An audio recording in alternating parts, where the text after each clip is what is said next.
용해도 차이에 의한 분리 고공비행입니다. 고공비행 내용을 일단 처음 용해도 차이에 의한 분리를 동영상으로 녹화를 할 거고요. 이거를 다 듣고 문제를 풀어보시면 됩니다. 걸음입니다. 용매에 따른 용해도 차이의 분리입니다. 어떤 용매에 잘 녹고 녹지 않는 고체 혼합물 같은 경우에는 이런 걸음을 얘기하는데 대표적으로 뭐가 있냐? 소금하고 나프탈렌이 있어. 소금하고 나프탈렌 같은 경우에는 소금은 뭐에 잘 녹냐면 물에 잘 녹고요. 나프탈렌은 에탄올에 잘 녹아. 그래서 소금하고 에탄올이 합쳐져 있는 혼합물의 경우에는 물을 부으면 소금이 녹아서 거름종이에 거름종이 아이고 지금 어떤 글씨를 쓰는 거냐? 한글 다 틀리고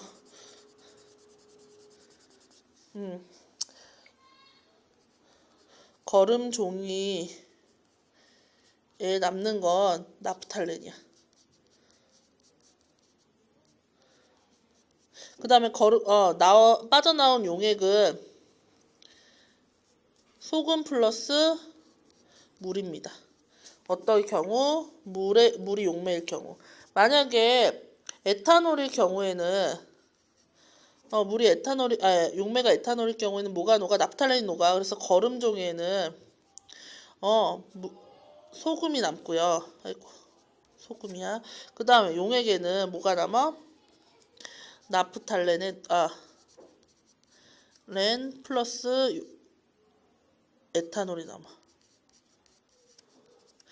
그래서 얘네들 어떤 물질을 어디에 남기는지에 따라서 물과 에탄올의 용매를 쓰는데 이 거름종이 같은 경우는 다공성이야. 구멍이 막 있어가지고 입자가 작으면 통과하고 입자가 크면 통과를 못 시켜. 녹으면 용액이 녹으면 입자가 작아지기 때문에 통과해서 밑에 남아요. 그래서 물을 썼을 때는 소금하고 물이 섞여져서 밑으로 내려오겠지. 그럼 소금물에서 물을 증발시키면 소금을 얻을 수 있고 그 다음에 에탄올을 썼을 경우에는 나프탈렌하고 에탄올이 내려올 거야. 거기서 에탄올을 증발시키면 나프탈렌만 얻을 수 있고 이런 식으로 해서 소금과 나프탈렌은 혼합물의 분리 여기 나와 있지요.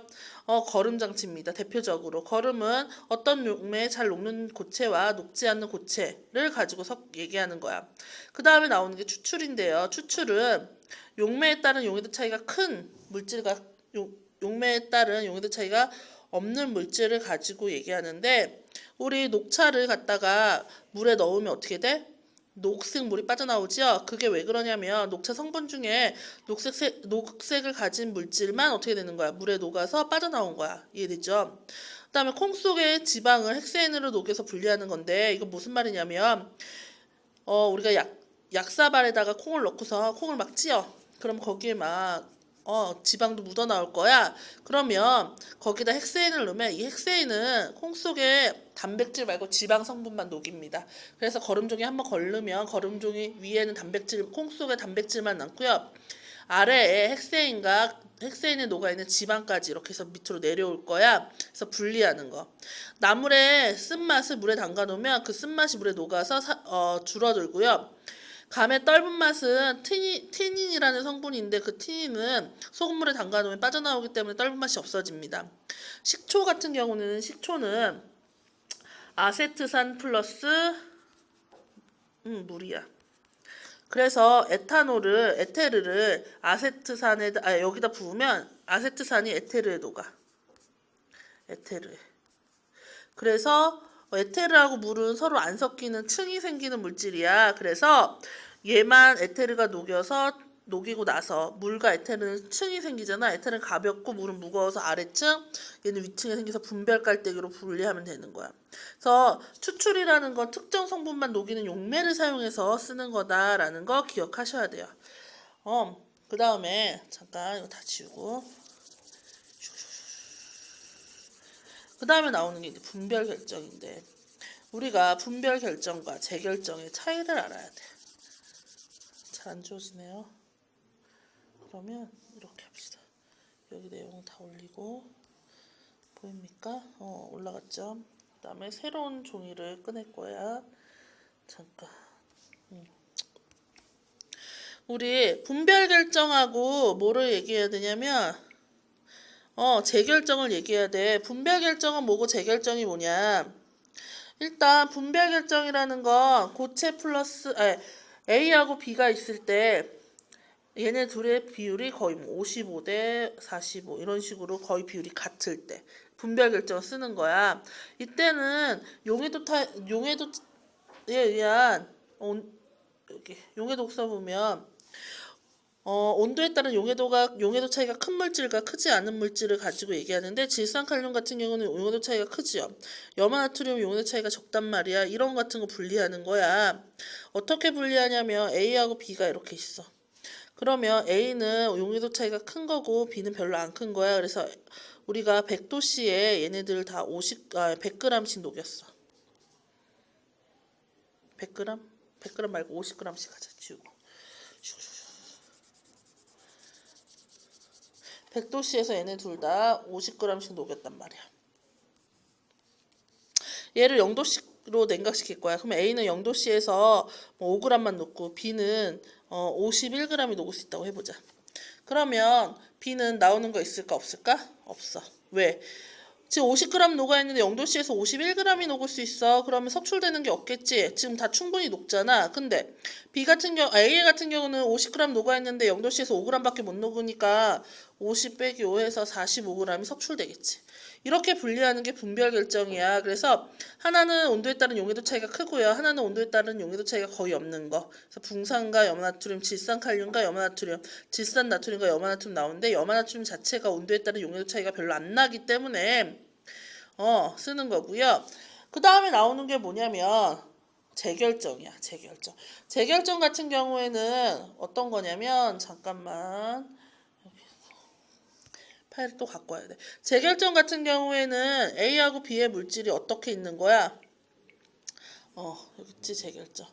A와 B가 있으면 빨간색으로 할게. A와 B가 존재하면 얘네들은 A는 뭐 9%, B는 1% 이렇게 소량의 불순물이 섞여 있을 때 천일염에 뜨거운 물을 부어 불순물 제거한 다음에 냉각한다 이렇게 나와 있는데 이게 무슨 말이냐? 아이고 너는 올라가면 안 되고 너는 올라가. 그러면 어떤 말이냐면 A 같은 경우랑 B가 있어. 얘네들은 100도씨에서 녹였어. 근데 얘는 100g이 녹아있고 얘는 1g이 녹아있어. 그 다음에 얘를 20도씨로 냉각시키면 A는 20g만 녹을 수 있고요. B도 뭐 20g 녹을 수 있다고 해보자. 그럼 보세요. 얘네들의 온도에 따른 용해도 차이가 깜짝이야 종이 쳐가지고 온도에 따른 용해도 차이가 거의 똑같아. 근데 A는 많이 들어있으니까 지금 100g 들어있다 20도씨에서 20g밖에 못 가지니까 A 같은 경우에는 80g 석출될 거야. 근데 B 같은 경우에는 지금 1g 녹아있는데 20도씨에서 20g 녹을 수 있대. 그럼 어떻게 되겠어? 충분히 1g이 다 녹으니까 나오는 거 있어 없어? 없어. 그래서 소량의 불순물이 이렇게 들어가 있을 때 순수한 A만 얻을 수 있는 방법입니다. 이해됐죠? 그래서 재결정 같은 경우에는 A하고 B의 비율이 아주 차이가 많이 나는 거. 그 다음에 분별 결정은 차이가 거의 없는 거. 그래서 용해도 차이에 의한 분리를 가지고 얘기하는 거야. 됐죠? 그 다음에 이제 나오는 게 크로마토그래피입니다.